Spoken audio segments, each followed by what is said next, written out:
Good morning, student. Today all of you learn now 2.3 the Inchap Rock part 2. In the previous lecture, all of you learn now the poem The Inchap Rock. You start now and see the poet Robert Southey begins the poem The Inchap Rock with a sailing ship on the calm water on the windless spring morning. So today we learn second stanza. See, without either sign or sound of their shock, the waves flowed over the Inchap rock. So little they rose, so little they fell, they did not move the Inchap bale. Here is used now word Inchap rock. Rock means khadak. One morning a ship lay still in the quiet water. The waves splashed over the Inchap rock and Inchap bell without ringing it. The Inchap rock with a sailing ship on the calm water with a windless spring morning. काय सांगितलेलं आहे first and second स्टँजामध्ये तर कवी Robert सावथी वसंत ऋतूमधल्या एका स्तब्ध शांत सकाळी समुद्रावरून निघालेल्या एका जहाजाचे वर्णन द इंचॅप रॉक या कवितेत करतात. या स्टांजामध्ये काय सांगितलंय तर इंचॅप रॉक म्हणजे धोकादायक इंचकेप खडकाजवळ बसवण्यात आलेली एक इंचकेप बेल आहे. घंटा आहे. बेल मीन्स घंटा, रिंग. आणि इंचेप घंटा आता आवाज करीत नव्हती. याचा अर्थ समुद्र शांत होता.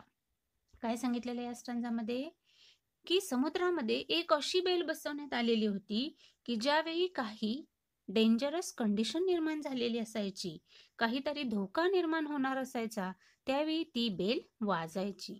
आणि आता बेल वाजत नाहीये, सकाळची वेळ आहे, समुद्र शांत दिसतोय, बेलचा आवाज येत नाहीये, म्हणजे समुद्रातून जे जहाज चालू असेल ते अगदी शांतपणे आपल्या पद्धतीनं मार्गक्रमण करत असेल.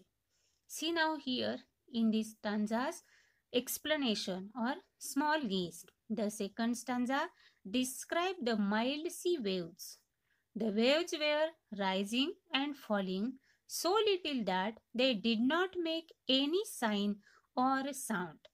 The waves are gently falling over the Inchap rock without moving or ringing the bell. समुद्राचं वर्णन केलेलं आहे. समुद्र शांत आहे, कोणतीही बेल वाजत नाहीये. याचा अर्थ समुद्रामध्ये कोणतीही धोकादायक परिस्थिती निर्माण झालेली दिसून येत नाही, असं या सेकंड स्टांजामध्ये पोएटनं वर्णन केलेलं आहे. Then see third stanza. The abbot of Aberbrothock had placed that bell on the Inchap rock on a buoy. In the storm, it floated and swung, and over the waves, its warning rung. Buoy means floating object anchored in the sea to mark dangerous places. म्हणजे धोकादायक ठिकाणच्या जहाजांना सूचना देण्यासाठी ठेवलेली पाण्यावर तरंगणारी अशी एखादी खूण की त्या ठिकाणी त्या जहाजांना या ठिकाणी धोका आहे असं नोटीस केलं जात होतं, सूचित केलं जात होतं. The abbot means head of abbey of monks. Abbey a building where monks or nuns live or used to live. म्हणजे ख्रिस्ती लोकांचा मठाधिपती. The abbot of Aberbrothock had placed that bell on the Inchap rock. काय सांगितलेलं आहे या ठिकाणी?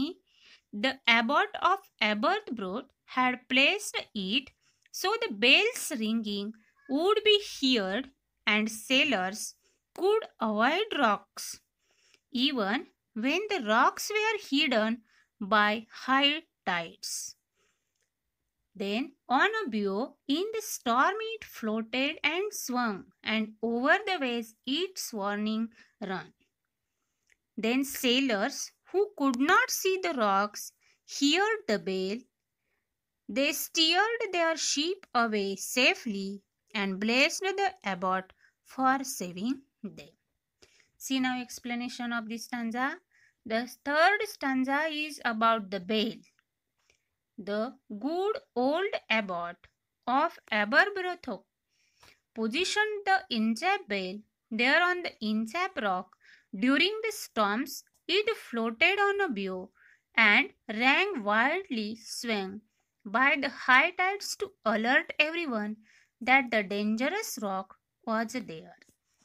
या स्टांजाचा थोडक्यात मिनिंग काय आहे तर ॲब्रोब्रोथकच्या ॲबटने म्हणजे ख्रिस्ती मठाधिपती ही घंटा त्या खडकावर लावलेली होती. म्हणजे त्या ठिकाणची जी बेल आहे ती कोणी लावलेली आहे ॲब्रोब्रोथक ॲबॅट की ख्रिस्ती मठाधिपती आहे आणि त्या खडकावर त्याने ती घंटा बेल लावली होती. ती वाजू लागली की त्या ठिकाणी असणाऱ्या सेलर आहेत खलाशी आहेत त्यांना धोक्याची सूचना मिळत असे आणि त्यामुळं जहाज खडकावर आपटण्याचा धोका हा त्या ठिकाणी टाळला जात होता.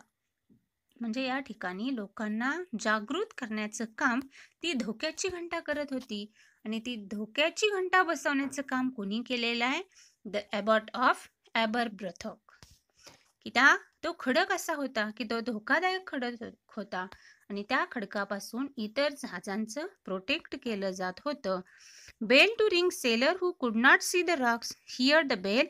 They steered their ships away safely and blessed the abbot for saving them. आणि त्या धोक्यापासून हे सगळे खलाशी आपलं जहाज योग्य त्या पद्धतीनं व्यवस्थितपणे प्रोटेक्ट करू शकत होते.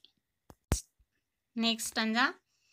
When the rock was hid by the surge swell, the mariners heard the warning bell, and then they knew the perilous rock and blessed the abbot of Aberbrothock. या ठिकाणी एक्सप्लेनेशन काय दिलेले आहे या स्टांजाचं बघा. In the next 4 lines, the poet tells us how the bell guided the mariner in the bad weather. The seamen could not see the rock as it stayed hidden under the high wave during the storm, but they could hear the ringing bell and went away from the perilous, dangerous rock. So Bell saved their lives. Then the seafarers blessed the abbot for his good job. In here, spring had made everything feel happy and the seabirds were screaming. Here, the mariner means sailor, navik, khalashi. Then perilous, dangerous, dhokadayak. Surge swell, sudden and great rise in the level of the sea. म्हणजे समुद्राच्या पाण्याच्या पातळीमध्ये अचानकपणे झालेली वाढ. काय सांगितलेलं या ठिकाणी The spring had made everything feel happy and the seabird were screaming. It seemed as if they were screaming in the joy. Ralph upright robbed various cargo of ships and killed the people on the board. He roamed the sea and had grown rich the powerful. या स्टांजामध्ये पोएटनं की लोकांमध्ये जागृती निर्माण करण्याचं काम केले की त्या लोकांना त्या सेलरला धोक्यापासून वाचता येत होतं. There is now surge swell. Suddenly a great rise in the level of the sea. की त्या ठिकाणी वसंत ऋतूमधल्या सकाळी भरतीच्या लाटांमध्ये जरी खडक लपला गेला असता when the rock was hid by the surge swell. Hide means लपणे. जरी भरतीच्या लाटांमध्ये तो असणारा डेंजरस खडक जरी लपून गेलेला असला त्या लाटा उसळलेल्या असल्या तरी त्या उसळत्या लाटांमुळे घंटा वाजू लागत होती. The mariner heard the warning bell. आणि त्या भरतीच्या लाटांनी तो खडक जर लपला तर त्या बेलवर त्या लाटा पडल्यानंतर त्या बेलचा आवाज होत होता आणि त्यामुळे खलाशांना खडक जरी दिसला नाही तरी ते घंटेचा आवाज ऐकू शकत होते. And then they knew the perilous rock. आणि ते आपलं जहाज सुखरूपपणे वळवून दूर नेत असत. And blessed the abbot of ॲब्रोथबोक.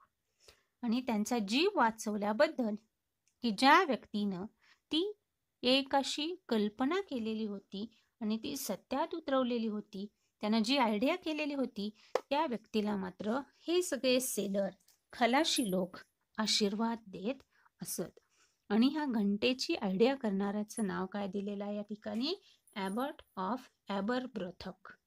या व्यक्तीला मात्र हे सगळे सेलर आशीर्वाद देत असत.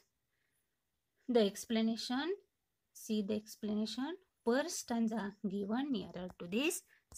Fifth stanza, the sun is heaven was shining gay. All things were joyful on that day. The seabirds screamed as they wheeled around, and there was joyance in their sound. Explanation काय दिलेले बघा. The fifth stanza delivers a cheerful atmosphere as it generally happens before every disaster. On a particular bright day, everything looked joyful. The seabirds were wheeling over the sea and screaming in joy. In this stanza, the poet observed their birds. He was also cheerful. Ralph the rover whistled as he walked on his ship's deck. He noticed the birds. He was in a jolly mood and thought of mischievous way to destroy the good deed of the abbot.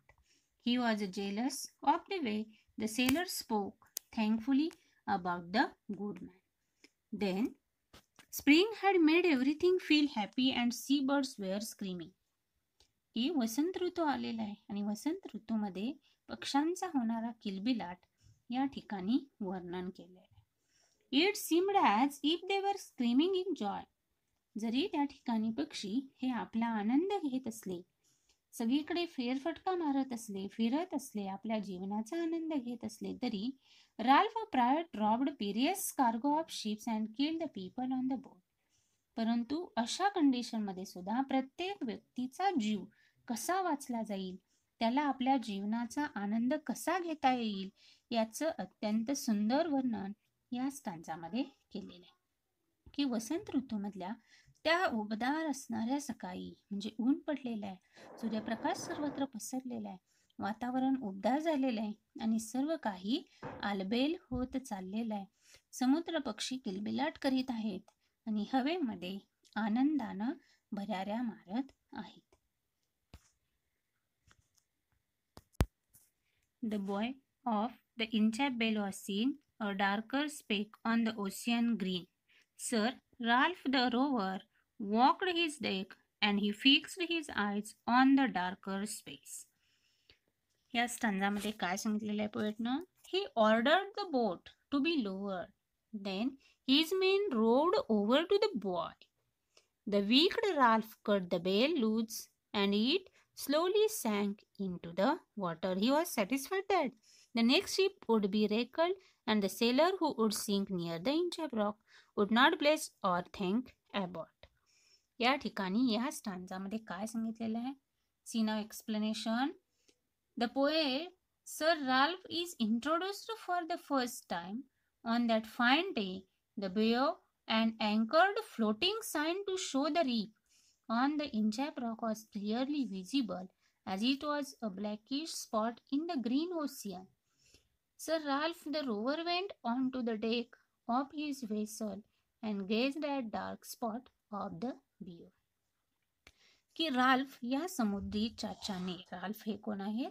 एक समुद्री चाचा आहे. Sir Ralph the rover, a sea pirate म्हणजे समुद्री चाचा, की ते त्या ठिकाणी लोकांना मदत करत असतात, गायडन्स करत असतात. Speck means a tiny dot, लहान टिपका. Fixed his eyes on the darker speck, जे बराच वेळ एखाद्या गोष्टीकडं टक लावून पाहणं. राल्फ या समुद्री चाचाने मालवाहतूक करणारी अनेक जहाजं लुटून त्यातल्या प्रवाशांना ठार केले होते. कुणी केलेले होते? Sir Ralph the rover. आणि तो श्रीमंत आणि बलाढ्य झाला होता. Over walked his deck and he fixed his eyes darker. आणि तो इतका बलाढ्य झालेला होता की सतत समुद्रात विहार करीत असल्यामुळे त्याला राल्फ द रोवर नावानं ओळखलं जाऊ लागलेलं होतं. तो कंटिन्युअसली समुद्रातूनच प्रवास करत होता.